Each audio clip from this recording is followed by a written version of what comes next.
Nejudantis vanduo visada plokščias. Vandens prigimtis. Vandens ir kitų skysčių dalis iš prigimties visada randa savo lygį ir išlieka plokščias. Jei tai kažkaip sujaukiama, jis juda, kol vėl tampa plokščias. Skysčio paviršius.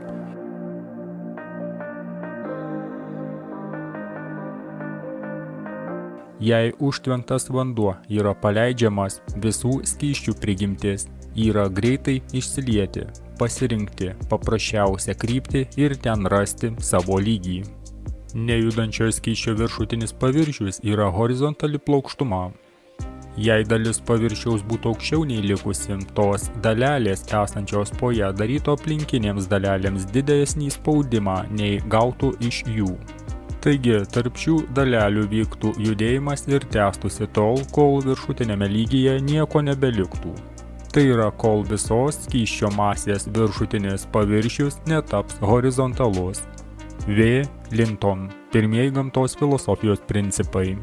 Vandens lygis ir žemės forma. Jei žemė yra išplėstinė, plokščia plokštuma, mentalinė ir fizinė skysčio savybė rasti ir išlaikyti savo lygį, sutampa su patirtimi ir sveiku protu. Tačiau jei žemė yra milžiniška sfera, pasvirusi savo vertikalioje ašyje ir besisukanti begalinėme kosmose, tuomet tikslaus plokščio, nekintančio lygio horizontalaus paviršiaus čia nėra. Dar daugiau, jei žemė yra rutulys, tuomet visos žemės vandens paviršius, įskaitant vandenynų mases, turėtų išlaikyti tam tikrą išgaubimo laipsnį. Bet tai prieštarauja vandens dėsniui visada būti ir išlikti horizontaliu. Viso vandens paviršius, jei jis nesuardytas natūralių priežasčių, tokių kaip vėjas, potvynis, žemės drebėjimas ir taip toliau, yra visiškai horizontalus. Regėjimas įrodo tai kiekvienam.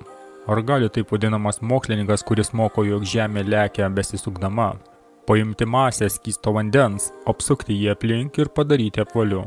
Ne, negali. Todėl visiškai negali įrodyti, kad vandenynas yra besisukanti už apvalinta žemės rutulio dalis, kurie skrieja kosmose neįtikėtinu greičiu. Tai yra klaidingi filosofų tvirtinimai. Williamas Thomas Weismanas. Žemė yra netaisyklinga plokštuma. Jei mes gyventume ant besisukančios rutulio formos žemės, tuomet kiekvienas tvenkinys, ežeras, pelkė, kanalas ir kitos stovinčio vandens vietos turėtų nedidelį lanką arba puslankį išgaubiantį nuo centro žemyn. Pavyzdžiui, jei žemės rutulio aplinka yra 25 000 mylių 40 233 km, kaip teigia NASA ir šiuolaikiniai astronomai, tuomet sferinė trigonometrija diktuoja, kad visas stovinčio vandens paviršius turėtų išsilenkti žemyn 8 coliais 20 cm per mylę padaugintais iš atstumo kvadrato.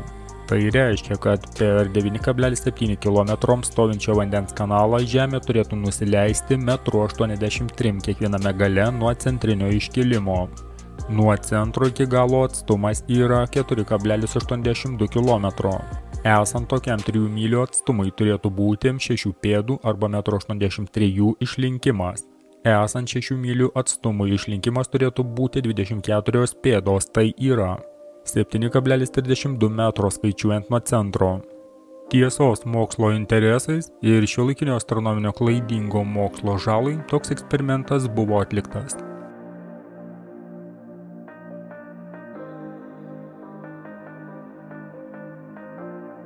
Kembridže, Anglijoje yra 20 mylių kanalas, vadinamas Old Bedford, einantis tiesia linija per Finlands, žinoma kaip Bedfordo lyguma. Vanduo nėra nutraukiamas šliuzais ir lieka nejudantis, o tai daro jį idealų, nustatant, ar iš tikrųjų yra išlinkimas. XIX amžiaus antroje pusėje daktaras Samuelis Rowbotham, žinomas plokščiojo žemės šalininkas, siekė nustatyti, ar stovinčio vandens paviršius yra plokščias ar išgaubtas. Valtis su vėliavos stiebu, kuris buvo pastatytas 152 cm aukštyje virš vandens paviršiaus, buvo plukdomas iš vietos pavadintos Velždam, gerai žinoma keltų perėja, iki Velniai tilto. Šie du taškai yra 6 mylių arba 9,6 km atstumu vienas nuo kito. Eksperimento iniciatorius su geru teleskopu ėjo į vandenį ir būdamas maždaug 20 cm aukštyje nuo akių iki vandens paviršiaus stebėjo valties plaukimą. Viso periodo reikalingo Vilniai tiltui pasiekti metu vėliava ir valtis buvo aiškiai matomos per visą atstumą.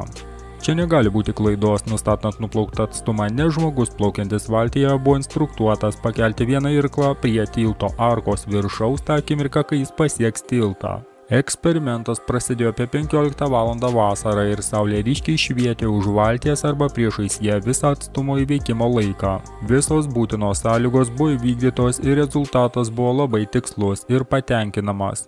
Neišvengiama išvada buvo ta, kad 9,6 km ilgio paviršiuje nebuvo pastebėta jokių nuosmukių ar išlinkimų žemyn nuo matymo linijos. Bet jei Žemė yra rutulys, tuomet 6 mylių ilgio vandens paviršius turėjo būti 6 pėdomis aukščiau centre nei jos galuose.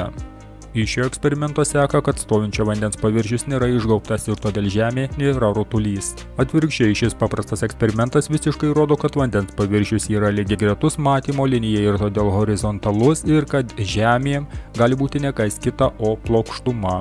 Eksperimentinis tikrosios Žemės formos tyrimas įrodymai, kad ji yra plokštuma be ašinio ar orbitinio judėjimo.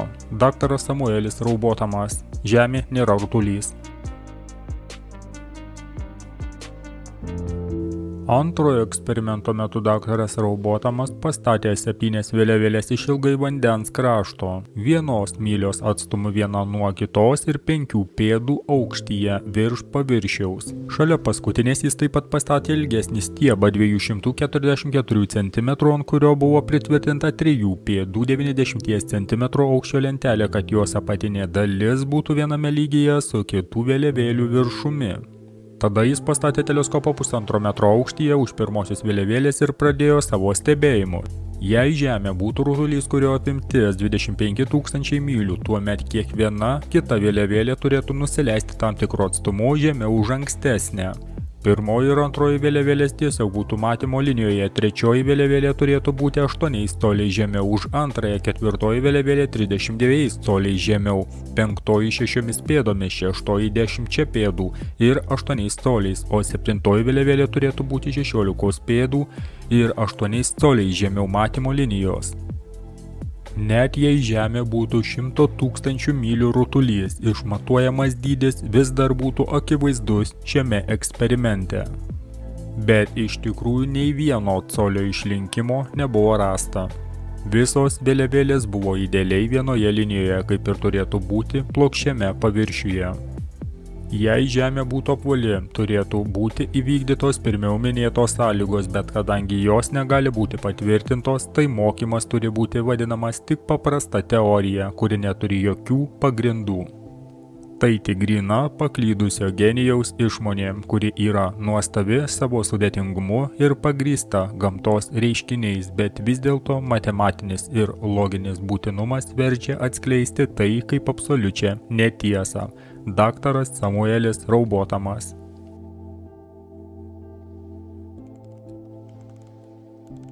Daktaras Raubotamas atliko kelis kitus eksperimentus, naudodamas teleskopus, teodolitus ir kitką.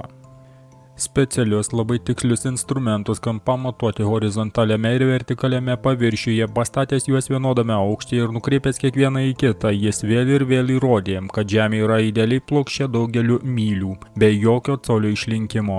Jo išvados sukėlė ažiotažą mokslo bendruomenėje ir dėka jo 30 metų pastangų Žemės forma tapo karšta diskusijų tema XIX amžiaus pabaigoje.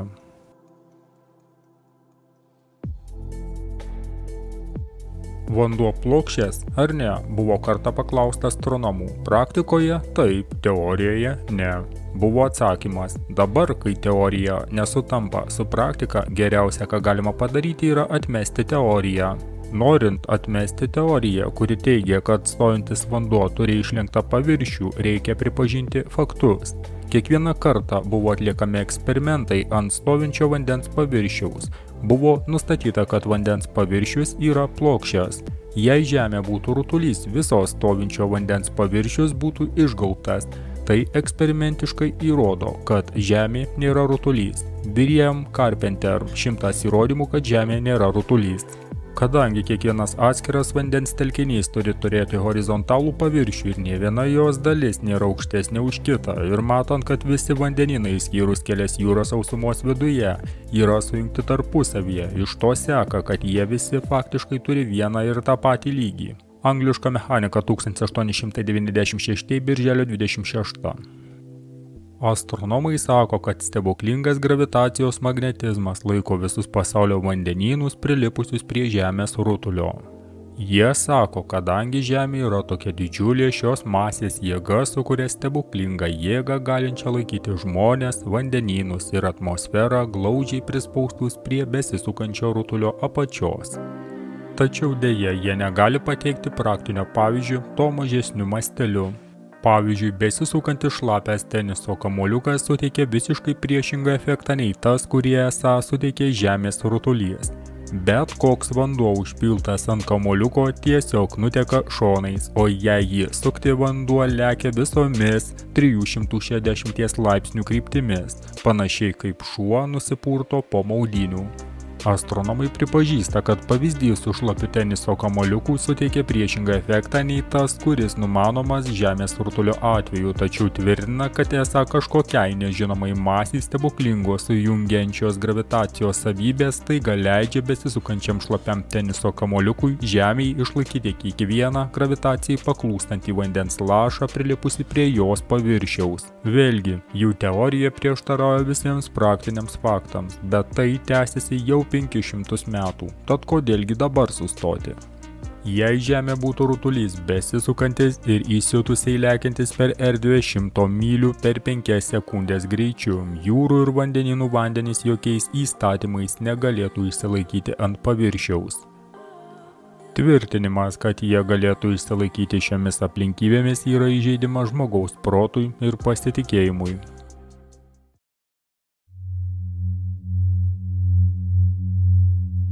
Vienoje savo ilgos tėkmės dalyje didžioji Nilo upė teka 1000 mylių, nusileisdama tik vieną pėdą 30 cm. Šis žygdarbis būtų neįmanomas visiškai, jei Žemė turėtų sferinį išlinkimą. Daugelis kitų upių, įskaitant Kongo upę Vakarų Afrikoje, Amazonę Pietų Amerikoje ir Misisipę Šiaurės Amerikoje, visos teka 1000 mylių įvairiomis kryptimis, visiškai nesuderinamomis su numanomu sferiškumu. Paragvajaus upė Pietų Amerikoje yra laivybai tinkama daugiau nei 3000 km ir jos vandenys juda tuo pačiu keliu, kol randa savo lygį – jūrą. Bet jei pasaulis būtų rutulys, tai Amazonės upė Pietų Amerikoje, kuri visada teka rytų kryptimi, kartais tekėtų į kalną, kartais žemyn atsižvelgiant į Žemės rutulio judėjimą. Tuomet Kongo upė Vakarų Afrikoje, kuri visada teka į vakarus link jūros, taip pat tekėtų tai aukštyn, tai žemyn, ir kai Žemės rutulio taškas esantis tiksliai tarp jų būtų viršuje, abi jos tekėtų aukštyn, nors ir priešingomis kryptimis.